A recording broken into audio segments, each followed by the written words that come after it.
Win last week, championship, obviously in the graphs right now. Great track for you here, Road America. What do you like about this place, and what are your expectations? Usually a pretty green race, I would say, but saving tires, green flag runs. What's your kind of strategy going into the weekend? Yeah, I think the last time I led the championship was Barbara, and it didn't come out leading. So hopefully we don't do the same thing there. Obviously, last year was an interesting race because of my mess up with Will in practice, and kind of killed our qualifying, but had a strong race car to come from the back to fourth or fifth or something like that. So I love this place. It's a fantastic track. If you've got good speed, you can race really well.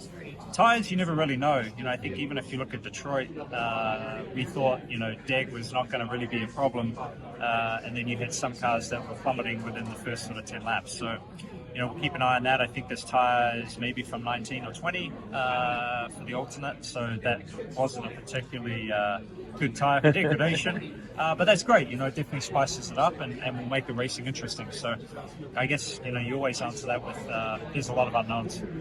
It's the longest lap you do all season. What's a lap like, and how important is it to start that lap going into one, obviously hot, fast, because it's a full lap that one little inch and you could blow a whole lap.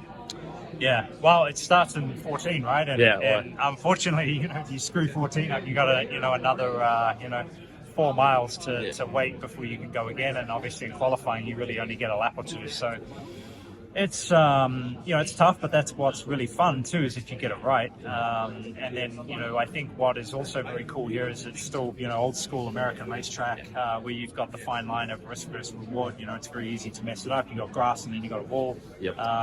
So that I think emphasizes trying to get the most out of it, but doing it in a way that you can keep the car on the back stuff. So it's frustrating because it is so long in a lot of ways, just because if you do mess it up in a certain part, you've kind of screwed the lap. Jared Haas with Frontstretch.com. Come back soon for more great racing videos. And if you like us, make sure to hit that subscribe button.